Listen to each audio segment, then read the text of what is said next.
Karon adlaw sa Lunes sa Semana Santa. Si Maria sa Bitanya sa laing pagpadayag sa ebanghelyo, giisip nga usa ka sumusunod ni Hesus nga milingkod tungod sa iyang tiilan ug matinud-anong naminaw sa iyang mga pulong. Ug busa, iyang nasabtan pag-ayo ang wala masabti sa mga tinun-an nga ang mga gutlo sa himaya sa Ginoo nagpasabot sa iyang umaabot nga kasakitan ug kamatayon. Sa wala pa si Jesus misulod sa Jerusalem, gidihugan siya ni Maria aron sa pag-andam alang sa iyang paglubong. Ang iyang gugma alang sa usa ka higala ug tumang pagtahod sa iyang hari ug Ginoo, maoy buot ipasabot sa iyang mausikong pagbubo sa pahumot ngadto sa mga tiil ni Jesus. Kinutlo gikan sa basahon ni propeta Isayas. Ang Ginoo miingon, tan-awa ang akong alagad nga akong gitabangan, akong pinili, ug gikahimut-an nako pag-ayo. Gihatagan ko siya gahom, hatagan niyag hustisya ang kanasuran. Dili siya mosinggit ni mutuwaw, ni maghimo siyag masaba nga pakigpulong sa kadalanan. Maluluyon siya sa mga huyang, ug matinabangon sa mga timawa. Ipatuman gayud niya ang hustisya. Dili gayud siya mulunga ni maluya hangtod nga mapatunhay niya ang hustisya dinhi sa kalibutan ug ang kapuluan magpaabot sa iyang balaod.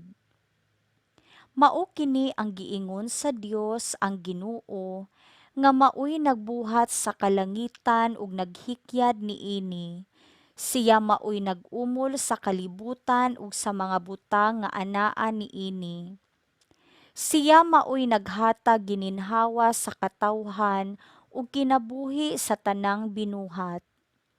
Ug karon ang Ginoong Dios nag-ingon sa iyang sulugoon, ako ang Ginoo, nagtawag kanimo aron labanan mo ang katarong, pinaagi kanimo, maghimo ako kasabutan uban sa tanang katawhan, ug himuon ko ikaw kahayag sa kanasuran, aron pagpabukas sa mata sa mga buta, ug pagpagawas sa mga binilanggo sa mangitngit nga bilangguan.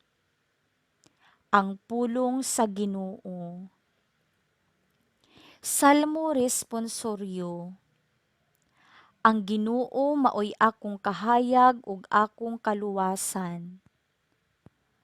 Ang Ginoo maoy akong kahayag ug akong kaluwasan, kinsa may akong kalisangan.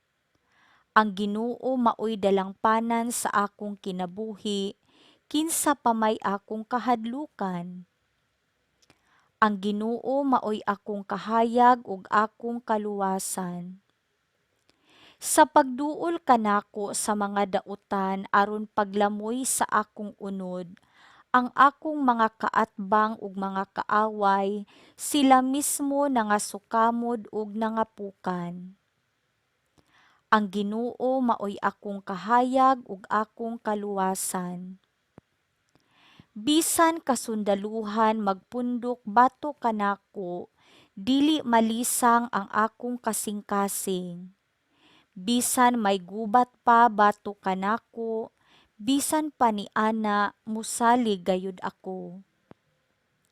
Ang Ginoo maoy akong kahayag ug akong kaluwasan. Gituohan ko nga makakita ako sa kaayo sa Ginoo didto sa yuta sa mga buhi. Paabuta sa walay kahadlok ang Ginoo, pagmalig-on sa kasing-kasing ug paabuta ang Ginoo. Ang Ginoo maoy akong kahayag ug akong kaluwasan. Kinutlo gikan sa Ebanghelyo sumala ni San Juan. Unom kaadlaw sa wala pa ang pangilin sa pagsaylo, miadto si Jesus sa Betania diin magpuyo si Lazaro ang gibanhaw ni Jesus. Naghikay silag panihapon alang kaniya ug si Marta maoy nagsilbi samtang si Lazaro usa sa mga mitambong sa kan-anan uban kang Jesus. Unya si Maria mikuhag tunga sa kilong pahumot nga mahal kaayo nga hinimo gikan sa lunsayng nardo. Gibubo niya kini sa tiil ni Jesus ug unya gipahiran sa iyang buhok. Ang tibuok balay nalukop sa kaamyon sa pahumot. Unya usa sa mga tinun-an ni Jesus, si Judas Iscariote, ang magbudhi kaniya miingon, nganong wala man hinuon ibaligya kining pahumot og 3 ka dinaryo aron ang halin ihatag ngadto sa mga kabus. Gisulti niya kini dili tungod kay naluoy siya sa kabus, kundili tungod kay kawatan siya. Siya man gud maoy gipiyalan sa puntil nga sudlanan sa kwarta ug nabatasan niya ang pagpangawkaw niini. Apan si Jesus miingon, pasagdi siya ug ayaw siyag did-i nga itagana kini niya alang sa adlaw sa paglubong kanako. Ang mga kabus kanunay nga inyong ikauban, apan ako dili kanunay uban kaninyo. Sa laing bahin, usa ka dakong pundok sa mga Hudiyo nakabalita nga si Jesus didto sa Betania, busa nangadto sila didto. Nangadto sila dili lamang tungod kang Jesus, kundili aron pagtan-aw kang Lazaro nga gibanhaw ni Jesus. Tungod niini, ang mga kadagkuan sa mga pari naglaraw sa pagpatay usab kang Lazaro kay tungod kaniya daghan sa mga Hudiyo namiya sa ilang mga pangulo ug mituo kang Jesus.